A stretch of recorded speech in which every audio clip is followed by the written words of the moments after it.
ஓம் ஸ்ரீ ஸ்ரீம். வணக்கங்க. அனைவரையும் மறுபடியும் சேனலில் சந்திப்பதில் மிக்க மகிழ்ச்சி அடைகிறேன். இந்த பதிவில் நாம் பார்க்க இருக்க போகிறது விஷ்ணுபதி புண்ணிய காலம். இந்த பராபர வருடத்தின் முதல் விஷ்ணுபதி புண்ணிய காலம் வருகிற 15ஆம் தேதி வெள்ளிக்கிழமை அன்று வருகிறது. இதற்குண்டான நேரம் அப்படின்னு பார்த்தீங்கன்னா அதிகாலை 2:30 மணி முதல் 10:30 மணி வரை ஏஎம்.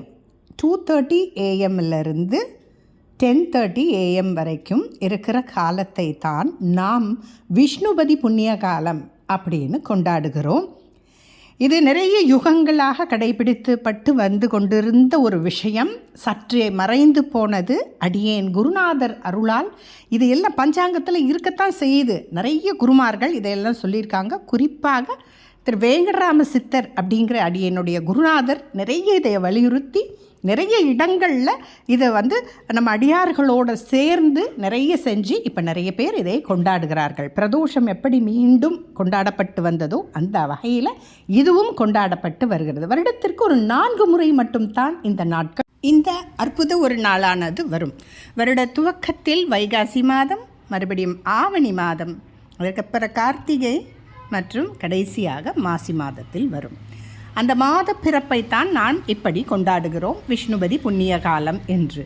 பல இறை லீலைகள், அவதார லீலைகள் நிறைய நடந்தது இந்த புண்ணியமான விஷ்ணுபதி புண்ணிய காலத்தில் தான். அதனால தான் பஞ்சாங்கங்களில் நீங்கள் பழைய பஞ்சாங்கங்களில் கூட நீங்கள் எடுத்து பாருங்கள். நீங்கள் ஒரு 100 வருஷத்து பஞ்சாங்கத்தில் பார்த்தா கூட இது குறிப்பிட்டிருக்கும். ஆனால் அது நமக்கு பிரபல்யமானது இப்போது தான். அதுக்கு நிறைய வாத்தியார் நிறைய விஷயங்கள் இதை பற்றி நிறைய கோடியாக கொட்டி சொல்லியிருக்காங்க. அத்தனையும் இதில் தர முடியாது.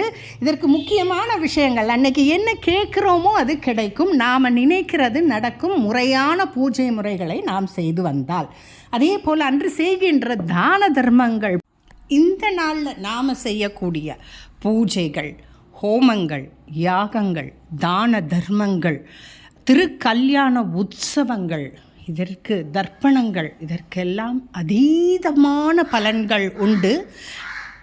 பாருங்கள், காகம் கரைகிறது. நம்ம பெரியவங்கள்லாம் அப்படியே அதை வாங்கிட்டு போயிடுவாங்களாம் அன்னைக்கு நாம் செய்யக்கூடிய ஒரு விஷயங்கள். சில பேருக்கு செய்கிறதுக்கு அதற்குண்டான ஸ்தலங்களையும் அடியேன் குருநாதர் குறிப்பிடுகிறார். இது பார்த்திங்கன்னா இந்த வருடம் கும்பகோணத்துக்கு பக்கத்தில் இருக்கிற நீடாமங்கலம் அப்படின்ற ஒரு ஊரில், பெரம்பூரில் ஒரு வரதராஜ பெருமாள் கோயில் இருக்குது.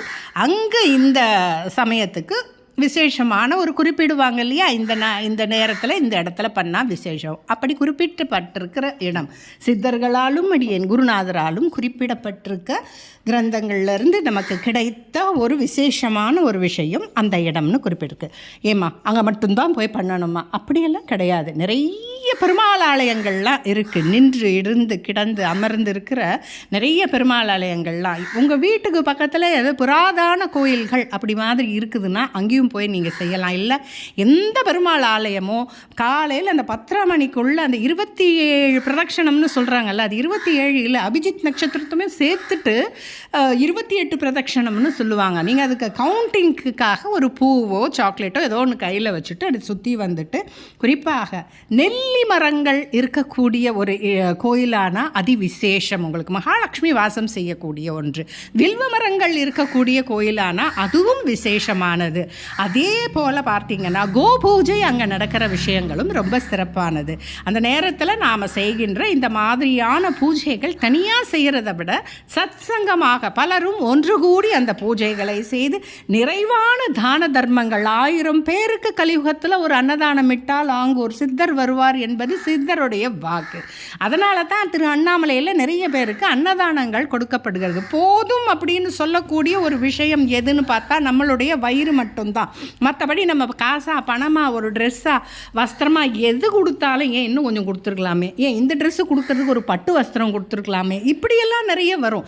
அதனால் அந்த நாளை குறிப்பிட்டு எடுத்துக்கிட்டு நீங்கள் இன்னைக்கு காலையில் 10:30 மணிக்குள்ளே இந்த 28 பிரதட்சணம் செஞ்சுக்கோங்க. உங்களால் முடிந்தது பெருமாளுக்கு அலங்கார பிரியர் பெருமாள், அதனால் பெருமாளுக்கு நீங்கள் என்ன வேணால் செய்யலாம். அதே மாதிரி பெருமாளுடைய அடியார்களுக்கும் நீங்கள் சேவை செய்யலாம், அதுவும் சிறப்பான விஷயம். என்ன முடியுமோ கலந்துக்கோங்க. எதுவும் பெருசாக பணமெல்லாம் எனக்கு ஒரு 100 ரூபா கூட எனக்கு பெரிய விஷயமா அப்படின்னு சொல்கிறவங்க அங்கே போய் சரீர சேவைகளை தாராளமாக செய்யுங்க. அங்கே வந்திருக்கவங்கள ஒரு ஒழுங்குமுறைப்படுத்துங்க. நிறைய பேர் இருப்பாங்க, இப்படி நில்லுங்க அப்படி நில்லுங்க, இப்படி போய் சுற்றிட்டு வாங்க. ரொம்ப வயதானவங்க கூட வருவாங்க, அவங்களுக்கு ஹெல்ப் பண்ணலாம். ஒரு தண்ணி எடுத்து கொடுக்கலாம், ஒரு மோர் தானம் பண்ணலாம், பானகம் தானம் பண்ணலாம். ஏன்னா வைகாசி மாதம் எப்பவுமே இது அக்னி நட்சத்திர சமயத்தில் தான் இந்த ஒரு குறிப்பிட்ட விஷ்ணுபதி புண்ணிய காலம் வைகாசி மாதத்தில் வர்றது, அந்த நேரத்தில் வரும். அந்த அதிகாலை நேரத்தில் நீங்கள் விளக்குகள் ஏற்றி இறைவனை வழிபடுறதும் ரொம்ப சிறப்பான விஷயம்.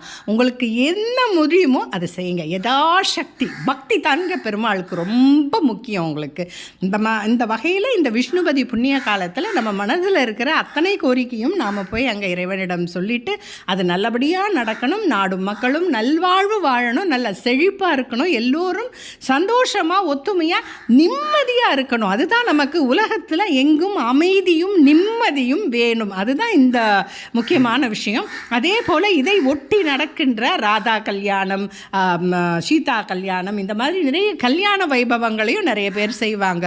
கோ பூஜை, கஜ பூஜை, அஸ்வத்த பூஜை, இந்த மாதிரி எல்லாம் புராதன கோயில்கள்லாம் கட்டாயம் நடக்குங்க.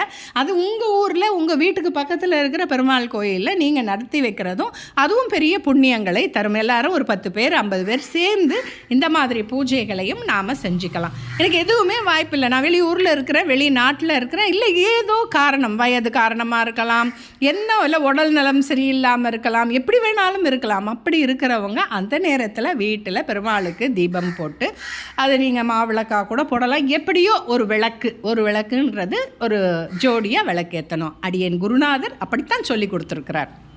அந்த மாதிரி விளக்கேற்றிட்டு உங்களால் முடிந்த பக்ஷணங்கள்லாம் பார்த்தீங்கன்னா குருநாதர் எப்பவும் எப்படி செய்வார்னா, லட்டூகம் செய்யும்போது பார்த்தீங்கன்னா 2 கையில் வச்சு வாங்குற மாதிரி அவ்வளோ பெரிய லட்டூகம் தான் கொடுப்பாரு. அதே மாதிரி மைசூர் பாக்கு பார்த்தீங்கன்னா செங்கல் சைஸில் கொடுப்பாங்க. இதெல்லாம் பார்க்கறதுக்கே பரவசமாக இருக்கும். அப்போது அதுதான் புண்ணிய சக்தின்னு அவர் சொல்கிறார் அடிக்கடி. அதை மாதிரி நிறைய பெரிய பெரிய பலகாரங்கள்லாம் செய்து கொண்டு போய் எல்லாரும் ஒன்றா அங்கே வச்சு சுவாமிக்கு படைத்துட்டு அதுக்கப்புறம் எல்லாருக்கும் நீங்கள் தானமாக கொடுக்கலாம். ஏன்னா பெருமாளுக்கு நிறைய இந்த பக்ஷணம், கிருஷ்ண ஜெயந்திக்கெலாம் நம்ம நிறைய பக்ஷணம்லாம் செய்கிறோம் இல்லையா, அந்த மாதிரி இது ரொம்ப விசேஷமான நாள். உங்களுக்கு என்ன முடியுதோ அது செய்யுங்க. வெளியூரில் வெளிநாட்டில் இருக்கிறவங்க இந்த மாதிரி படத்தை வச்சு அன்றைக்கி விளக்கேற்றி உங்களால் முடிந்ததை பெருமாளுக்கு செஞ்சுட்டு இது எங்கே நடக்குது அப்படிங்கிறத ஜெனுவினாக உண்மையாக செய்யக்கூடியவங்க அப்படின்ற பட்சத்தில் நீங்கள் அவங்களுக்கு பொருள் உதவியோ இல்லை வேறு ஏதானும் பண உதவியோ எது முடியுதோ உங்கள் விருப்பப்படி நீங்கள் அதையும் செஞ்சுக்கலாம். அந்த மாதிரி நிறைய சித்தர்கள் மகான்கள் எதையுமே எப்பயுமே ஒரு கூட்டாக செய்து நாம் வழிபடுறதுக்கு ஒரு தனி பலன், அற்புதமான பலன்கள் இருக்குது அப்படின்னு சொல்லியிருக்கிறாங்க.